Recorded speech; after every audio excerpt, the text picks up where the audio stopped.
तो guys, it पे commission के रिगार्डिंग मिनिस्ट्री से एक बहुत बड़ी अपडेट आई है। आप लोग चैनल पे बने रहिए और वीडियो को देखते रहिए। सब लोग चैनल को सब्सक्राइब कीजिएगा प्लीज़, वीडियो को लाइक कीजिएगा और वीडियो को शेयर कीजिएगा अपने कॉलीग के साथ।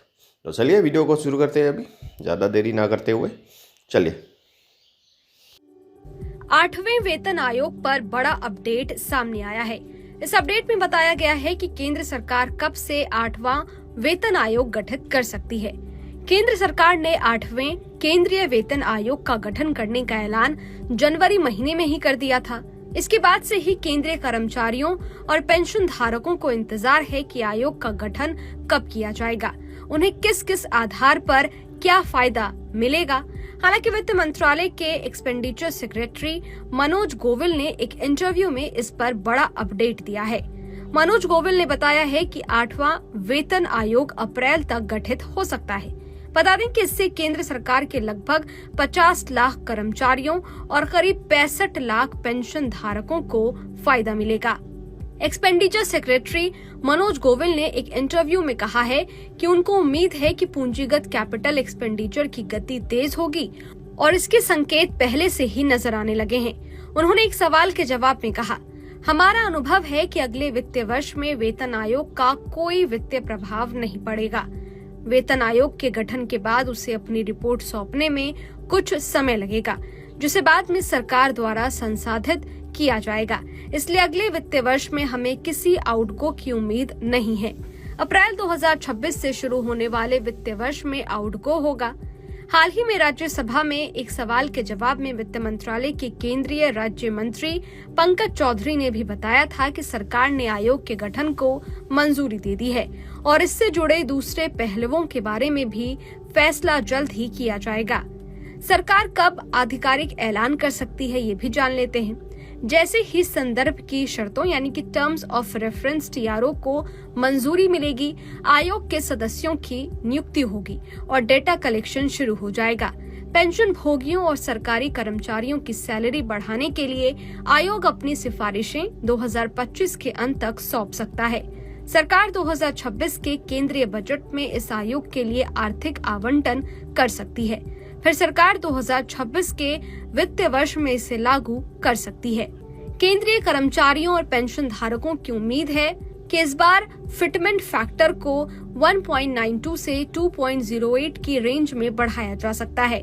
फिटमेंट फैक्टर एक मल्टीप्लायर है जिसका इस्तेमाल वेतन आयोग के प्रस्ताव पर केंद्रीय कर्मचारियों के वेतन और पेंशन को रिवाइज करने में किया जाता है।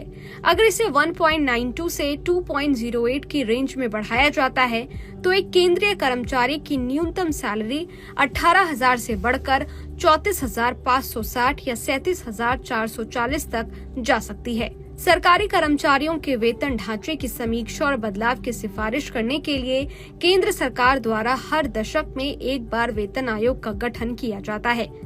आयोग मुद्रास्फीति, अर्थव्यवस्था की स्थिति, आय समानता और संबंधित कारकों जैसे कारकों पर विचार करता है।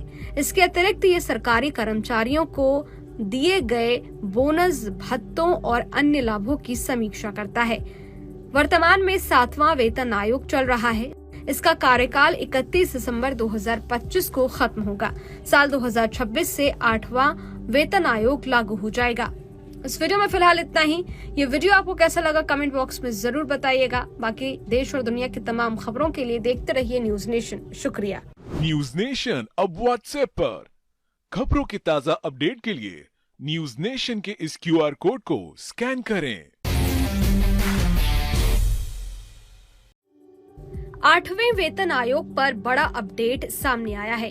इस अपडेट में बताया गया है कि केंद्र सरकार कब से 8वां वेतन आयोग गठित कर सकती है। केंद्र सरकार ने 8वें केंद्रीय वेतन आयोग का गठन करने का ऐलान जनवरी महीने में ही कर दिया था। इसके बाद से ही केंद्रीय कर्मचारियों और पेंशन धारकों को इंतजार है कि आयोग का गठन कब किया जाएगा, उन्हें किस किस आधार पर क्या फायदा मिलेगा। हालांकि वित्त मंत्रालय के एक्सपेंडिचर सेक्रेटरी मनोज गोविल ने एक इंटरव्यू में इस पर बड़ा अपडेट दिया है। मनोज गोविल ने बताया है कि 8वां वेतन आयोग अप्रैल तक गठित हो सकता है। बता दें कि इससे केंद्र सरकार के लगभग 50 लाख कर्मचारियों और करीब 65 लाख पेंशन धारकों को फायदा मिलेगा। एक्सपेंडिचर सेक्रेटरी मनोज गोविल ने एक इंटरव्यू में कहा है कि उनको उम्मीद है कि पूंजीगत कैपिटल एक्सपेंडिचर की गति तेज होगी और इसके संकेत पहले से ही नजर आने लगे हैं। उन्होंने एक सवाल के जवाब में कहा, हमारा अनुभव है कि अगले वित्तीय वर्ष में वेतन आयोग का कोई वित्तीय प्रभाव नहीं पड़ेगा। वेतन आयोग के गठन के बाद उसे अपनी रिपोर्ट सौंपने में कुछ समय लगेगा, जिसे बाद में सरकार द्वारा संसाधित किया जाएगा। इसलिए अगले वित्तीय वर्ष में हमें किसी आउटगो की उम्मीद नहीं है। अप्रैल 2026 से शुरू होने वाले वित्तीय वर्ष में आउटगो होगा। हाल ही में राज्यसभा में एक सवाल के जवाब में वित्त मंत्रालय के केंद्रीय राज्य मंत्री पंकज चौधरी ने भी बताया था कि सरकार ने आयोग के गठन को मंजूरी दे दी है और इससे जुड़े दूसरे पहलुओं के बारे में भी फैसला जल्द ही किया जाएगा। सरकार कब आधिकारिक ऐलान कर सकती है, ये भी जान लेते हैं। जैसे ही संदर्भ की शर्तों यानी कि टर्म्स ऑफ रेफरेंस टीआरओ को मंजूरी मिलेगी, आयोग के सदस्यों की नियुक्ति होगी और डेटा कलेक्शन शुरू हो जाएगा। पेंशन भोगियों और सरकारी कर्मचारियों की सैलरी बढ़ाने के लिए आयोग अपनी सिफारिशें 2025 के अंत तक सौंप सकता है। सरकार 2026 के केंद्रीय बजट में इस आयोग के लिए आर्थिक आवंटन कर सकती है। फिर सरकार 2026 के वित्तीय वर्ष में इसे लागू कर सकती है। केंद्रीय कर्मचारियों और पेंशन धारकों की उम्मीद है कि इस बार फिटमेंट फैक्टर को 1.92 से 2.08 की रेंज में बढ़ाया जा सकता है। फिटमेंट फैक्टर एक मल्टीप्लायर है जिसका इस्तेमाल वेतन आयोग के प्रस्ताव पर केंद्रीय कर्मचारियों के वेतन और पेंशन को रिवाइज करने में किया जाता है। अगर इसे 1.92 से 2.08 की रेंज में बढ़ाया जाता है तो एक केंद्रीय कर्मचारी की न्यूनतम सैलरी 18,000 से बढ़कर 34,560 या 37,440 तक जा सकती है। सरकारी कर्मचारियों के वेतन ढांचे की समीक्षा और बदलाव की सिफारिश करने के लिए केंद्र सरकार द्वारा हर दशक में एक बार वेतन आयोग का गठन किया जाता है। आयोग मुद्रास्फीति, अर्थव्यवस्था की स्थिति, आय समानता और संबंधित कारकों जैसे कारकों पर विचार करता है। इसके अतिरिक्त ये सरकारी कर्मचारियों को दिए गए बोनस, भत्तों और अन्य लाभों की समीक्षा करता है। वर्तमान में 7वां वेतन आयोग चल रहा है। इसका कार्यकाल 31 दिसंबर 2025 को खत्म होगा।